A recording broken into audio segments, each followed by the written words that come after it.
And I want to share a nice story from the students of Shaykh Ibn Baz rahimahullah ta'ala.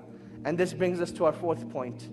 That fourth point is, it's not about how you live your life in this world. It's not about how you live your life in this world, but it's all about how you will be raised in front of Allah subhanahu wa ta'ala. It is all about how you will be raised. And this alludes us to the point that whatever you die upon is what you shall be raised upon. So let your last deed be your best one. And the story goes as follows. There was a brother who came overseas. And he came to seek a bachelor's degree in any field. And the natural climate was that this was the first time he got freedom from his family. In his society, people are very religious, very practicing. He couldn't have the fun that he wanted to have. So he comes to a place like England. He's in a free mixing university. In a society where no girl looks at you. In fact, there are no girls in your class. Now all of a sudden they're sitting next to you. And you can actually find an excuse to talk to them. Hey, can I borrow a pen? Hey, can I borrow some paper? And conversation becomes very easy. And now that you have a foreign accent, oh my God, you're a fitna for them. And this was the reality that he went through. That he came from a foreign land, and this attraction hit him right away. The initial stages were that he'd just go out for lunch, he'd just go out for meetings, and that is how life continued. He never actually committed zina. One day though, he went to a party, and he committed zina. Out of, pure emotion, he committed zina. And when he was done, he just lay there thinking, I have just ruined myself.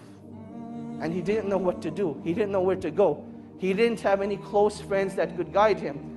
He knew that the only place that this guidance that he had known was back in his hometown. He booked a ticket back to Saudi Arabia where he was from. And on his way, he had a stopover in the country of Qatar. While he's in Qatar, he goes to the musalla and he's just crying. And you'll see that this is one of the most awkward situations that you'll have. You can think about when you're with people and there's this awkward silence and it's really weird. What do you do in that situation? What becomes even more awkward is when you see a grown man crying like a baby. He's crying like a baby. What do you do in that situation? One of the students of Shaykh Ibn Baz rahimahullah, he saw this man. And he goes up to this man and says, oh man, why are you crying? What's wrong? And he explains to him the situation, that I committed zina and I've destroyed myself. And the only way I can get rid of this pain is if I go back and have the hudud implemented on me. This is the only way I will be purified. The student calms the man down and he says, look, don't do anything rash. Let's go back to Riyadh together and we'll deal with the situation. They head back to Riyadh and the man is still crying throughout the whole journey. He feels really bad for what he has done. The student says, look, we've arrived in Riyadh. Go spend the night at home. I will call you in the morning. Just make sure you don't do anything. Don't do anything. Just wait till I call you. The next morning, the student calls Shaykh bin Baz and he asks Shaykh bin Baz, rahimahullah, ya Shaykh, this is what happened. I met this man, he committed zina, and he feels that the only way he can be purified is if he has the hudud implemented on him. Shaykh bin Baz says, tell this man not to turn himself in, but rather, the sin has been hidden from the people, continue to hide it. Rather, seek forgiveness from Allah subhanahu wa ta'ala and turn yourself to the Quran. Let Allah subhanahu wa ta'ala be your guide. So this is what the Shaykh says to the student. The student calls this man up. Let's give him a name now. His name was Ahmad. He tells Ahmad, look, the Shaykh says, don't turn yourself in. Death is the easy way out. This pain and suffering will not be taken away from that act. And Allah subhanahu wa ta'ala does not want this from you. But rather Allah subhanahu wa ta'ala wants you to rectify your ways, turn back to Allah subhanahu wa ta'ala, and that is when that pain and suffering will be taken away.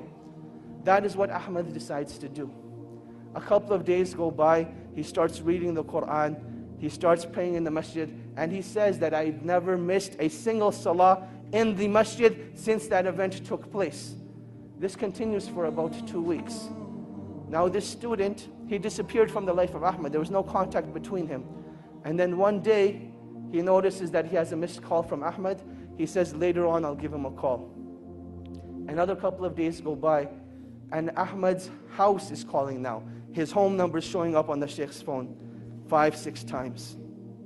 The student calls the house back and he says, Assalamu alaikum, how are you guys doing? What's going on? And they say, we need to speak to you. Ahmed needs your help. And he says, definitely, I'll come over and see you tonight after Isha. He prays Isha, heads over to the house. And he sees that something just isn't right. That you can walk into a place, no one will say anything, but you can see it from their faces. You can see it from their sights, that something just isn't right.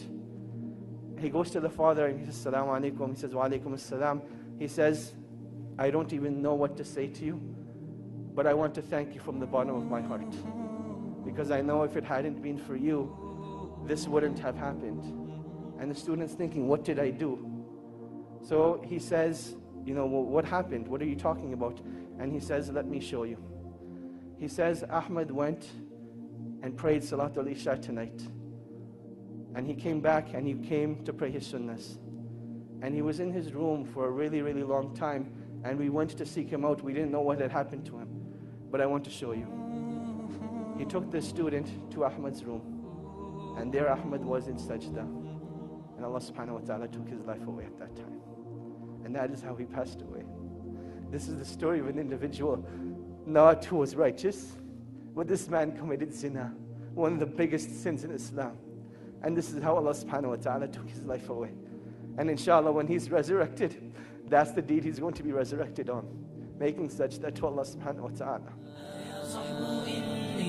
بعزف الحنين آتيت وقلبي يقص الخبايا أقص الجمال جريا بصحب لهم في فؤادي كثير التحايا لهم في فؤادي كثير التحايا